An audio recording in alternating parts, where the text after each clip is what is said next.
ಐನಾಪುರದಲ್ಲಿ ಶ್ರಾವಣ ಮಾಸದ ಪ್ರವಚನ ಮಂಗಲೋತ್ಸವ. ದೇವಸ್ಥಾನಕ್ಕೆ ನೀಡುವ ಪ್ರಸಾದ ಪ್ರಾಮಾಣಿಕ ಕಾಯಕದಿಂದ ಕೂಡಿರಬೇಕು. ಪರಮ ಪೂಜ್ಯ ಶ್ರೀ ಸಿದ್ದಪ್ರಸಾದ ಮಹಾಸ್ವಾಮಿಗಳು. ಪ್ರಪಂಚದ ಎಲ್ಲ ದೇವಸ್ಥಾನ ಮಠ ಮಂದಿರಗಳಲ್ಲಿ ಪ್ರಸಾದ ಎನ್ನುವುದು ಅತ್ಯಂತ ಮಹತ್ವವಾದದ್ದು. ಈ ಪ್ರಸಾದವು ಪ್ರಾಮಾಣಿಕವಾದ ಕಾಯಕದಿಂದ ಬಂದ ಪ್ರಸಾದವಾಗಿರಬೇಕು. ಅಂದಾಗ ಮಾತ್ರ ಅಂಥ ಪ್ರಸಾದವು ದೇವರಿಗೆ ಸಲ್ಲುತ್ತದೆ ಎಂದು ಚಿಂಚಲೆಯ ಗುರುದೇವಾಶ್ರಮದ ಪರಮ ಪೂಜ್ಯ ಶ್ರೀ ಸಿದ್ದಪ್ರಸಾದ ಮಹಾಸ್ವಾಮಿಗಳು ನುಡಿದರು. ಅವರು ಬುಧವಾರ ದಿನಾಂಕ 4ರಂದು ತಾಲೂಕಿನ ಐನಾಪುರ ಪಟ್ಟಣದಲ್ಲಿ ಶ್ರೀ ವಿಶ್ವನಾಥ ದೇವಸ್ಥಾನ ಹಾಗೂ ಶ್ರೀ ವೀರಭದ್ರೇಶ್ವರ ದೇವಸ್ಥಾನದಲ್ಲಿ ಶ್ರಾವಣ ಮಾಸದ ಪ್ರಯುಕ್ತ ಪ್ರವಚನ ಮಂಗಲೋತ್ಸವ ಹಾಗೂ ನಿರಂತರ 1 ತಿಂಗಳವರೆಗೆ ರುದ್ರಾಭಿಷೇಕ ಮುಕ್ತಾಯ ಸಮಾರಂಭವನ್ನುದ್ದೇಶಿಸಿ ಆಶೀರ್ವಚನವನ್ನು ನೀಡುತ್ತಿದ್ದರು. ಭಗವಂತನು ನೀಡುವ ಪ್ರಸಾದ ಇದಾಗಿದ್ದು ಇದನ್ನು ಕೆಡಿಸಬಾರದು. ಕಾಯಕ ಮಾಡಿಯೇ ಪ್ರಸಾದ ಸ್ವೀಕಾರ ಮಾಡಬೇಕು. ದುಡಿಯದೆ ಯಾರೂ ಪ್ರಸಾದ ಸೇವಿಸಬಾರದು. ಬಸವಣ್ಣನವರ ತತ್ವದಂತೆ ಕಾಯಕವೇ ಕೈಲಾಸ ಎನ್ನುವಂತೆ ಶ್ರಮ ವಹಿಸಿ ಜೀವನ ಪಾವನರಾಗಬೇಕೆಂದರು. ತಿನ್ನೋದಲ್ಲ, ಹೊಟ್ಟೆ ಹಾಳಾಗ್ತದಂತ. ನಮ್ಗೆ ಎಷ್ಟು ಬೇಕೋ ಅಷ್ಟವೇ ತಿನ್ನೋದು. ಯಾಕಿದು ಕಾಯದು ಪರಮಾತ್ಮ ಕೊಟ್ಟ ಕಾಯ, ಪ್ರಸಾದ ಕಾಯ ಕೆಡಿಸಲಾಗದು ಅಂತ ಹೇಳಿದ್ರು ಬಸವಣ್ಣನವರು. ಹಾಗೆ ಎಷ್ಟು ಬೇಕು ಅಷ್ಟೇ ತಿನ್ನಬೇಕು. ಮಿತವಾಗಿ ತಿನ್ನು. ಋತ ಬುಕ್ ಅಂದ್ರೆ ಸಮಯ ಸರಿಯಾಗಿ ಉಣ್ಣು. ಎಲ್ಲವೂ ಕಾರ್ಯ ಹೇಗೆ ಮಾಡ್ತೀಯಲ್ಲ, ಸಮಯ ಸರಿಯಾಗಿ ಊಟವನ್ನು ಮಾಡು ಅಂತ ಹೇಳಿದರು. ಹಾಗೆ ಅನೇಕ ಮಹಾತ್ಮರು ಕೂಡ ಆಹಾರ ಕುರಿತು ಎಷ್ಟು ನಿಗ್ರಹ ಅನ್ನೋದು ಕೂಡ ಹೇಳಿದರು ಇಲ್ಲಿ. ಮತ್ತು ಒಂದು ವೇಳೆ ಆಹಾರ ನಾವು ಇನ್ನೊಬ್ಬರ ಆಹಾರವನ್ನು ಸ್ವೀಕರಿಸುವುದು ಏನಾಗ್ತದಲ್ಲ, ಒಬ್ಬ ಸಂತ ಹೊರಟಿದ್ದ. ಅರಣ್ಯ ಮಧ್ಯೆ ಹೋಗುವಾಗ ಹಸು ಭಾಳ ಇತ್ತು ಅವನಿಗೆ. ಹಸು ಆದಾಗ ಅವ ನೋಡಿದ ಒಂದು ಕುಟೀರ, ಒಂದು ಮನೆ ಇತ್ತು. ಅಲ್ಲಿ ಹೋಗಿ ಭಿಕ್ಷಾನ್ನ ಕೇಳಿದ. ಬರೀ ಮಹಾತ್ಮರು ಕೂಡ್ರಿ ಅಂದ್ರು. ಊಟ ಮಾಡಿದ, ತೃಪ್ತಿ ಆಯಿತು. ಆಗ ತನ್ನ ಕುಟೀರ ಕಡೆ ಹೊರಟ, ಆಶ್ರಮಕ್ಕೆ ಹೊರಟ. ಹೋಗುವ ಒಂದು ಆಕಳ ತೊಗೊಂಡು ಹೊಂಟ್ರಿ. ಅಲ್ಲಿ ಹೇಳರೆ ಬೇಕಿಲ್ಲ, ಹೇಳಿಲ್ಲ, ಹಂಗೆ ಆಕಳ ತೊಗೊಂಡು ಹೋದ.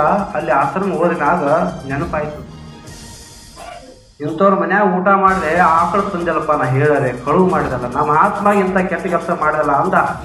ಹಳ್ಳಿ ಹೋಗಿ ಕುಡಿದಂತೆ ಆಕಳ ತಂದು ಅವ್ರ ಮನೆಗೆ ತಂದು ಒಪ್ಪಿಸಿದ. ಆ ಯಜಮಾನ ಗೊತ್ತಿದ್ದ. ಅಪ್ಪ ಅವ್ರು ಯಾಕೆ ತಂದ್ರೆ ಆಕಳ ಒಯ್ಯಬೇಕಿಲ್ರಿ ಅಂದವ. ಅಲ್ಲಪ್ಪ, ನಿನ್ನ ಮನೆ ಒಳಗೆ ಉಂಡೆ, ನಿನಗೆ ಹೇಳಾರೇನು ಆಕಳ ಒಯ್ದಲ್ಲ ಅಂದ. ಅದು ಹೆಂಗೋ ಬಂದಿತ್ರಿ, ಅದಕ್ಕೆ ಒಯ್ದೇನು ಬಿಟ್ಟಿನ ಅಂತ ಅವನು ಕಳು ಮಾಡಿ ತಂದವನೇ ಮಹಾತ್ಮ. ಅವೇನು ದೊಡ್ಡದವಲ್ಲ.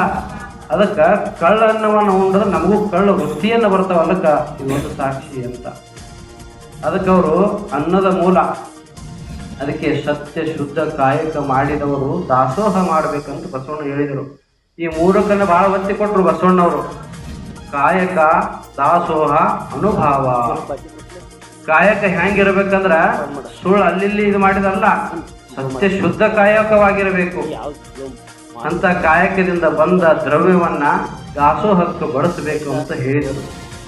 ಹಾಗೆಲ್ಲೇ ಈ ಕಾಯ ಪ್ರಸಾದ ಆಗ್ಬೇಕಾಗಿತ್ತು ಅಂದ್ರ ಅಲ್ಲಿದಿಷ್ಟು ಇಲ್ಲಿದಿಷ್ಟು ತಿಂದಲ್ಲ, ಇದರ ಬೆವರು ಸುರಿಸ್ಬೇಕು ಅಂತ. ನಿನಗ ಏನು ಬರ್ತೋ ಅದನ್ನು ಮಾಡು. ಒಳ್ಳೆಯ ವಾಣಿ ಇತ್ತು ಅಂದ್ರೆ ಮಾತನಾಡು, ಒಳ್ಳೆಯ ಧ್ವನಿ ಇತ್ತು ಅಂದ್ರೆ ಹಾಡು, ಒಳ್ಳೆ ಕೈಕಾಲಿದ್ರೆ ಸೇವೆ ಮಾಡು, ಒಳ್ಳೆ ಬುದ್ಧಿ ಇದ್ರೆ ವಿಚಾರಗಳನ್ನು ಹೇಳು. ಈ ರೀತಿಯಾಗಿ ಕ್ರಿಯೆಯನ್ನು ಮಾಡು ಅಂತ ಹೇಳ್ತಿದ್ರು. ಆಗ ಶಿವಯೋಗಿ ಸಿದ್ದರಾಮೇಶ್ವರರು ಅಂತ ಕಾಯಕವನ್ನು ಮಾಡಿದರು, ದಾಸೋಹವನ್ನು ಮಾಡಿದರು. ಅದಕ್ಕೆ ಅವರು ಶಿವಯೋಗಿ ಕೂಡ ಆದರು ಅಂತ ಹೇಳ್ತಾರೆ. ಹಾಗೆ ಮೊನ್ನೆ ಒಂದು ವಿಜ್ಞಾನಿಗಳು ಕೂಡ ಪ್ರಯೋಗ ಮಾಡಿದ್ದಾರೆ ಆಕಳಿನ್ಯಾಗ. ಜರ್ಮನ್ ದೇಶದಲ್ಲಿ ಆಕಳ ಕರು ಬಿಡಲಿಲ್ಲ ಅವರು, ಆ ನಾಯಿಯನ್ನು ಬಿಟ್ಟರು ಹಾಲು ಕುಡಿಯಾಕ. ಆಗ ಆಕಳ ಸಿಟ್ಟಿನಿಂದ ನೋಡ್ತಂತ್ರಿ. ಆ ನಾಯಿ ಬಿಟ್ಟ ನಂತರ ಇವರು ಹಾಲು ಹಿಂಡ್ಕೊಂಡು ಒಬ್ಬರು ಮನುಷ್ಯನ ಮ್ಯಾಗ ಪ್ರಯೋಗ ಮಾಡಿದರು. ಹಾಲು ಉಣಿಸಿ ಅವನಿಗೆ ಅತೀ ಸಿಟ್ಟು ಬರ್ತಿತ್ತಂದ್ರೆ ಹಾಲು ಕುಡಿಯನೆ. ಮುಂದೆ ಅವ್ರು ಏನು ಮಾಡಾಕ್ತಾರ, ಮಿಲಿಟ್ರಿಯವ್ರು ಕೊಡಾಕತ್ತಿರ್ತಾವ ಹಾಲುಗಳೆಲ್ಲ. ಮೊದಲಿಂದದ್ದು ತನ್ನ ಕರು ಅಂತ ಹೇಳಿದ ಪ್ರೇಮದಿಂದ ಹಾಲು ಕುಡಿಸ್ತಿತ್ತು ಆಕಳ. ಈಗ ಇನ್ನೊಬ್ಬರು ಬೇರೆ ನಾಯಿ ಐತಿ, ಬೇರೆ ಪ್ರಾಣಿ ಐತಿ, ಅದಕ್ಕೆ ಆ ತಾಯಿಗೆ ಆ ಮನೋಭಾವನೆ ಬರುವುದಿಲ್ಲ. ಯಾಕೆ ಹೇಳ್ತೀನಂದ್ರೆ, ಹಾಲು ಕುಡಿದ್ರೆ ಆನಂದವಾಗಿರಬೇಕು. ನಮ್ಮ ವಸ್ತು ನಾವು ಉಣ್ಣಬೇಕು, ಇನ್ನೊಬ್ಬರ ವಸ್ತು ನಾವು ಉಡಬಾರ್ದು ಅಂತ ಅರ್ಥ. ನಾವು ದುಡಿದು ನಾವು ಊಟ ಮಾಡಿದ್ರೆ ಅದು ಆನಂದೇ ಬೇರೆ ಇರ್ತೈತಿ. ಇನ್ನೊಬ್ರು ಕೊಟ್ಟ ವಸ್ತು ಸ್ವಲ್ಪ ಅಂಜಿಕೆ ಬರ್ತೈತಿ, ಹೌದಲ್ಲ? ಈಗ ನೋಡ್ರಿ, ನಮ್ಮ ಕಾಲಾಗ ಚಪ್ಪಲನ್ನು ಹಾಕೊಂಡು. ಐನಾಪುರ ಕೃಷ್ಣ ಕಿತ್ತೂರು ಗುರುದೇವಾಶ್ರಮದ ಪರಮ ಪೂಜ್ಯ ಶ್ರೀ ಬಸವೇಶ್ವರ ಶ್ರೀಗಳು ಹಾಗೂ ವಿಜಯಪುರದ ಪರಮಪೂಜ್ಯ ಶ್ರೀ ಷಡಕ್ಷರಿ ಶ್ರೀಗಳು ಮಾತನಾಡಿದರು. ಅಂತ ಯಾಕಂದ್ರ ಭಗವಂತನ ಅಡಿಗೆ ಮನ್ಯಾಗ ಈ ವಸ್ತು ಐತಿ ಈ ವಸ್ತು ಇಲ್ಲ ಅಂತ ಅನ್ನಂಗಿಲ್ಲ. ಅದಾವಿಲ್ರಿ ಎಲ್ಲಾರ ನಿಮ್ಮ ಮನ್ಯಾಗ ಇನ್ನ ಒಂದು ಕಾಲ ಕಮ್ಮಿ ಇಡಬಹುದ, ಆದ್ರೆ ಜಗತ್ತಿನ ದೇವನ ಅಡಿಗೆ ಮನೆಯೊಳಗ ಎಲ್ಲ ಅದಾವ. ಎಟ್ಟು ಕಾಳು ಅದಾವ, ಎಟ್ಟು ಹಣ್ಣು ಅದಾವ, ಎಟ್ಟು ಹಂಪಲುಗಳದಾವ, ಯಾವ ಇದಾವ, ಎಲ್ಲವೂ ಅದಾವ. ಇವೆಲ್ಲ ಯಾರು ಅಂತ ನೀವು ತಿಳ್ಕೊಂಡಿರಿ. ನೀವು ಹೋಗಿ ಬಜಾರ ತಂದಿದ್ದಕ್ಕೆ ನಿಂದ ಆಗಿರಬಹುದು, ಆದ್ರ ಆ ಕಾಳುಗಳು ನೀವು ಅಲ್ಲವ. ಅವೆಲ್ಲ ಭಗವಂತನ ಸ್ವರೂಪ. ಅವು ಭಗವಂತ ಕೊಟ್ಟ ನಮಗ. ನೀರನು ಭಗವಂತನ ಪ್ರಸಾದ, ಅನ್ನನೂ ಭಗವಂತನ ಪ್ರಸಾದ, ಕಾಳು ಭಗವಂತನ ಪ್ರಸಾದ, ಎಲ್ಲವೂ ಪ್ರಸಾದ. ಈ ನೋಡುವ ದೃಷ್ಟಿ ಒಂದಿತ್ತಂದ್ರೆ ಜಗತ್ತೇ ಒಂದು ಪ್ರಸಾದ ಅಂತ ಹೇಳಿದ್ರು, ಭಗವಂತನ ಕೊಡುಗೆ ಅಂತ ಹೇಳಿದ್ರು. ವಿಶ್ವನಾಥ ದೇವಸ್ಥಾನ ಪ್ರಧಾನ ಅರ್ಚಕ ವಿಶ್ವನಾಥ್ ಜೋಶಿ ಮಾತನಾಡುತ್ತಾ, ಶ್ರೀ ವಿಶ್ವನಾಥ ದೇವಸ್ಥಾನ ಚಾಲುಕ್ಯರ ಶೈಲಿಯಲ್ಲಿ ನಿರ್ಮಾಣವಾಗಿದ್ದು, ಇಲ್ಲಿ ಶ್ರಾವಣ ಮಾಸದಲ್ಲಿ ನಿರಂತರ ರುದ್ರಾಭಿಷೇಕ ವಿಶೇಷ ಪೂಜೆಗಳು ನಡೆಯುತ್ತವೆ. ಅಖಿಲಾಂಡ ಕೋಟಿ ಬ್ರಹ್ಮಾಂಡ ನಾಯಕ ಪರಶಿವನು ಶ್ರಾವಣ ಮಾಸದಲ್ಲಿ ಬೇಡಿ ಬಂದ ಭಕ್ತರಿಗೆ ವಿಶೇಷ ಫಲಗಳನ್ನು ನೀಡುತ್ತಾನೆ. ಅವನ ದರ್ಶನದಿಂದ ಭಕ್ತಾದಿಗಳು ಕೃತಾರ್ಥರಾಗಬೇಕೆಂದರು. ಇವತ್ತು ಶ್ರೀ ವಿಶ್ವನಾಥ ದೇವಸ್ಥಾನದಲ್ಲಿ ಪ್ರವಚನ ಮಂಗಲದ ಕಾರ್ಯಕ್ರಮಕ್ಕಾಗಿ ಬೆಳಗ್ಗೆ ಇವತ್ತು ಶ್ರೀ ವಿಶ್ವನಾಥನಿಗೆ ರುದ್ರಾಭಿಷೇಕ ಅಷ್ಟೋತ್ತರವನ್ನ ನೆರವೇರಿಸಿದ್ದೀವಿ. ತದನಂತರ ಈಗ ಎಲ್ಲ ಸಕಲ ಭಕ್ತಾದಿಗಳಿಗೆ ಮಹಾಪ್ರಸಾದವನ್ನ ಏರ್ಪಡಿಸಿದ್ದೀವಿ. ಈ ಶ್ರೀ ವಿಶ್ವನಾಥ ದೇವಸ್ಥಾನ ತುಂಬಾ ಪುರಾತನವಾದಂತಹ ಒಂದು ದೇವಸ್ಥಾನ. ಇಲ್ಲಿ ಎಲ್ಲ ಭಕ್ತರ ಇಷ್ಟಾರ್ಥಗಳು ನೆರವೇರುವಂತ ಒಂದು ದೇವಸ್ಥಾನ. ಇಲ್ಲಿ ಎಲ್ಲರೂ ಬಂದು ಈ ದೇವರ ಕೃಪೆಗೆ ಪಾತ್ರರಾಗಬೇಕಾಗಿ. ಶ್ರೀ ವೀರಭದ್ರೇಶ್ವರ ದೇವಸ್ಥಾನದಲ್ಲಿಯೂ ನಿರಂತರ ರುದ್ರಾಭಿಷೇಕ ಪೂಜೆ ಯಾಗಾದಿಗಳು ನಡೆದವು. ನಂತರ ಕೊನೆಯ ದಿನ ಇಂದು ಶಿವಸಹಸ್ರ ನಾಮಾವಳಿ ರುದ್ರಾಭಿಷೇಕ ಖ್ಯಾತ ಪುರವಂತರರಾದ ಭರಮು ಬಡಿಗೇರ್ ಇವರಿಂದ ಶಸ್ತ್ರಸೇವೆ ಜರುಗಿತು. ಈ ಸಂದರ್ಭದಲ್ಲಿ ಸಾಕಷ್ಟು ಜನ ಪುರುಷ ಹಾಗೂ ಮಹಿಳೆಯರು ಶಸ್ತ್ರಸೇವೆ ಮಾಡಿಸಿಕೊಂಡರು.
ನಂತರ 2 ದೇವಸ್ಥಾನಗಳಲ್ಲಿ ಮಹಾಪ್ರಸಾದ ಜರುಗಿತು.